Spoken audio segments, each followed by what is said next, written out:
morning, everyone, and thank you for joining us today in our next episode of our Zoho CRM Admin series. I am Danielle, and I am joined by Wendy and Meeta. Good morning. Good morning, everyone.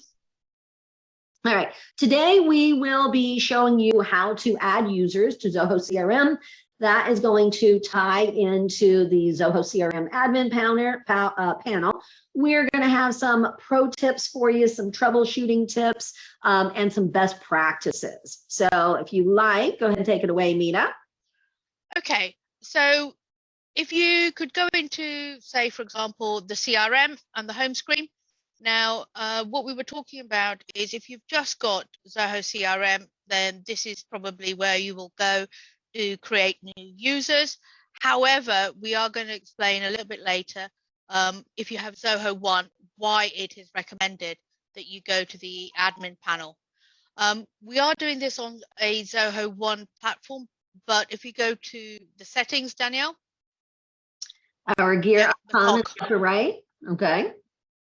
And you'll see users and controls, and if you click on users, and this is the nice thing about Zoho when you're in Zoho One, if you do click on new user, it will take you to the Zoho admin panel.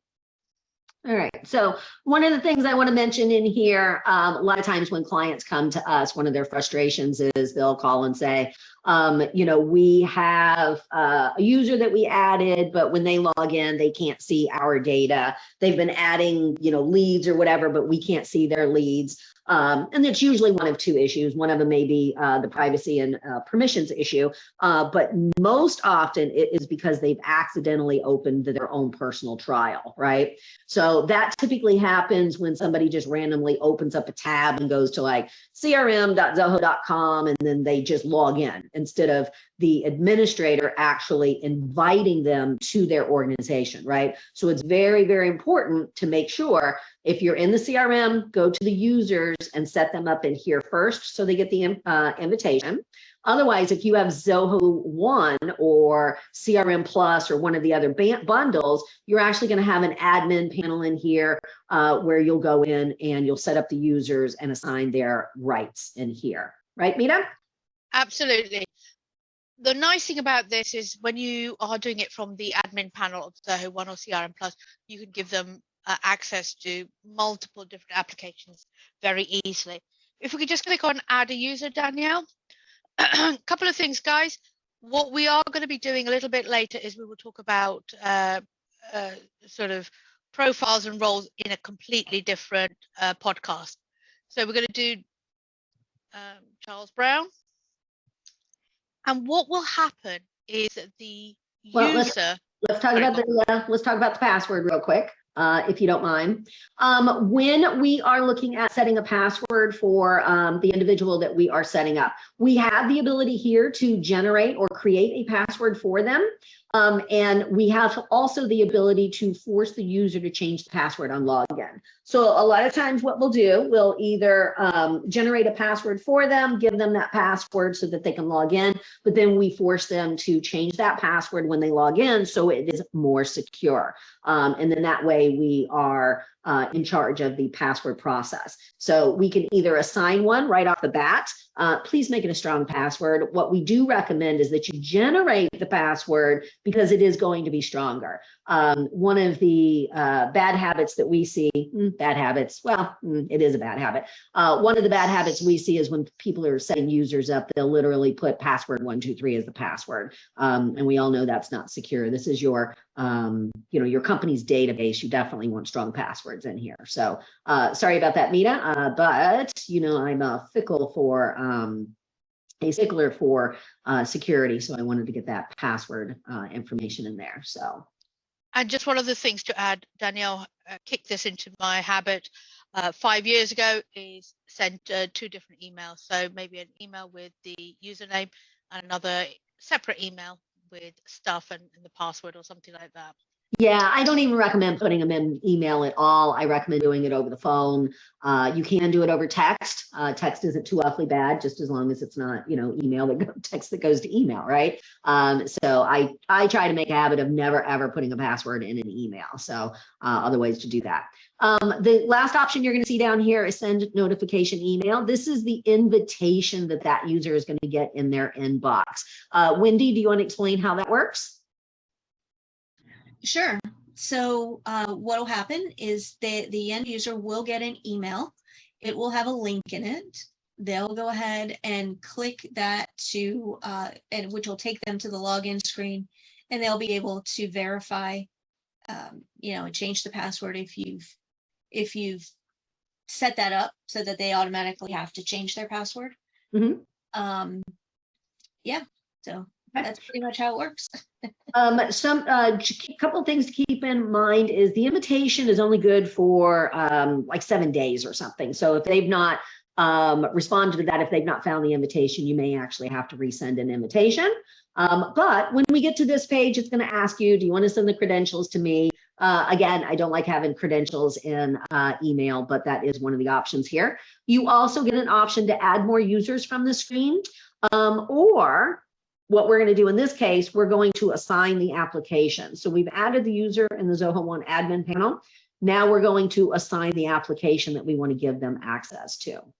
So when I click on assign, it's going to give me this list. Right now, I want to give them access to the CRM. And then we're going to select a role, and we're going to select a profile.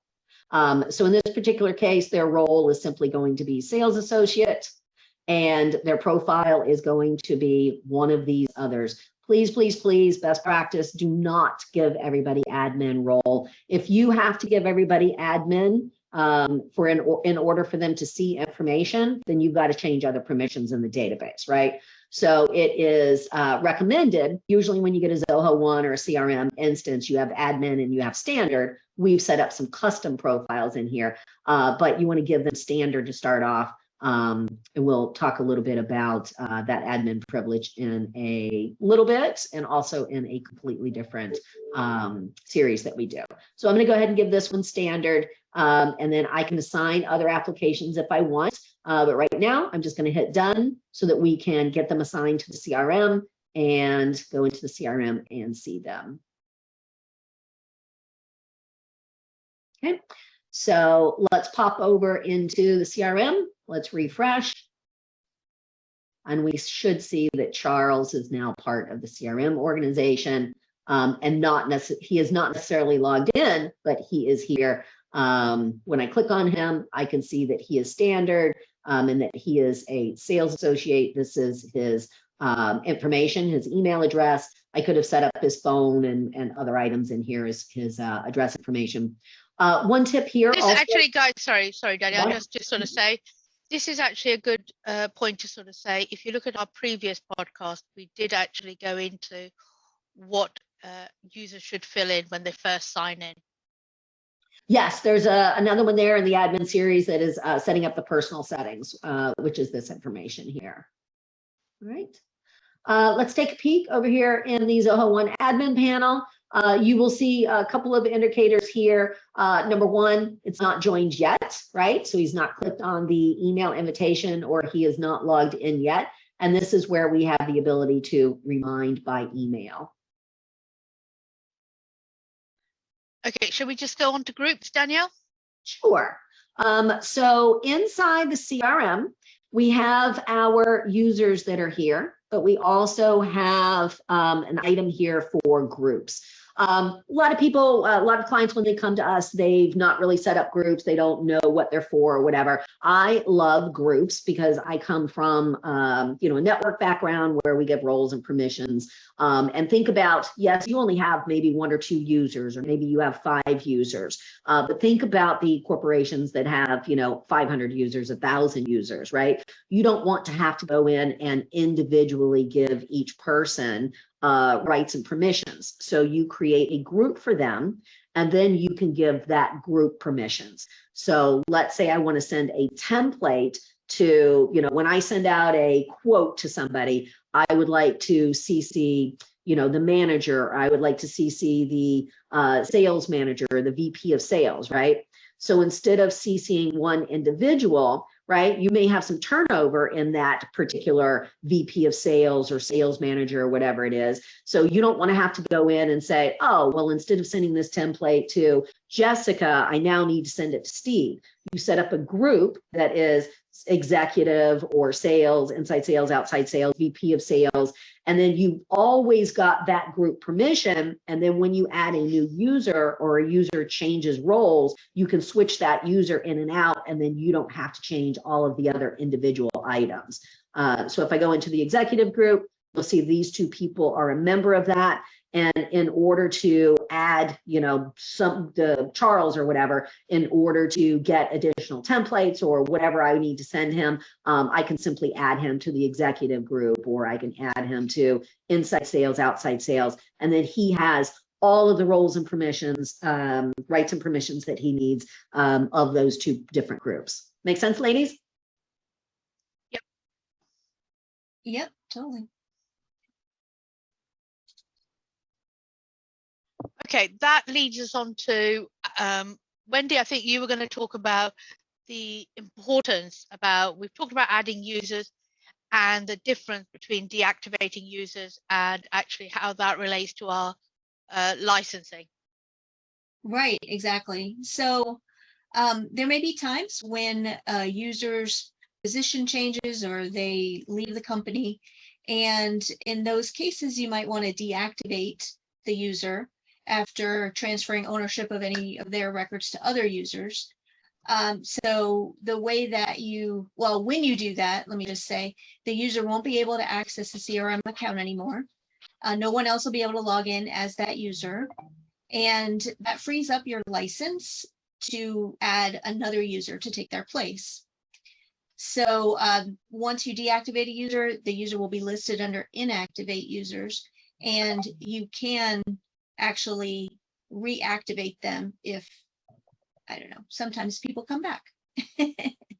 So, or you may just have to get something back after you've deactivated and you realize there was some data there that you needed. So yeah, often we'll find with clients, maybe you've got a summer intern or something like that. So instead of deleting them, you just deactivate them until they come back, or you have somebody that goes on leave. You can deactivate their license. We have a lot of clients, they're under the impression, they're like, oh, well, I'm just going to bring in this other person. And I know Allison is gone for the summer, but I'm going to have this other person log in as Allison. That should be a good idea.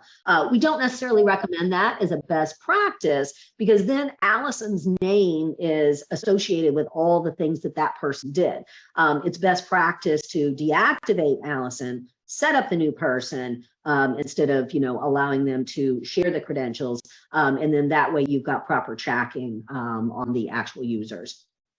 Absolutely. Yeah. We don't advocate logging in as having multiple people log in as a one single user for that reason. So, so the other thing we want to talk about is doing the deactivation will free up the license, but if you aren't going to replace that person, deactivating them does not actually take that license off the subscription that you have with Zoho. So you're saying they still get charged, even though deactivated the person inside the CRM, they're still being charged for that license, yes? Exactly. Okay. How do we fix that? So if you want to fix that, I believe you need to log in as a super admin and then go up to the top there and manage the subscription.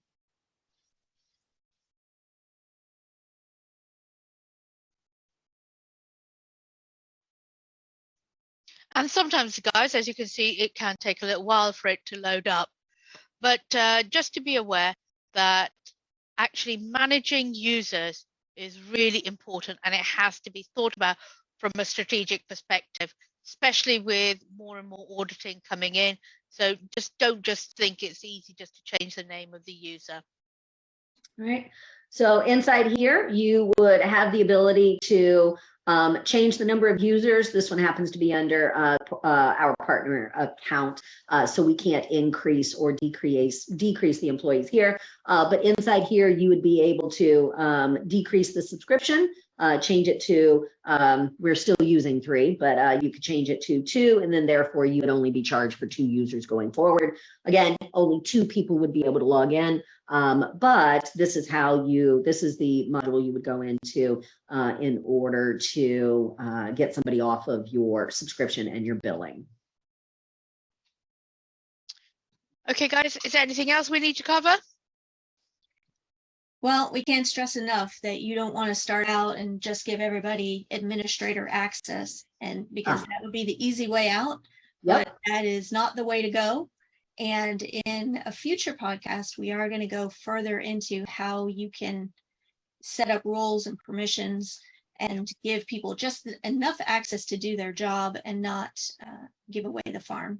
So yeah, if you don't mind, one of the things I would like to show, I know we tell them don't give admin access, just so people can't see things, but the easy fix for that, just to get somebody over the hump is that stuff is located under security control and under the data sharing settings. When you initially get a Zoho implementation, you go into the security control and the data sharing settings.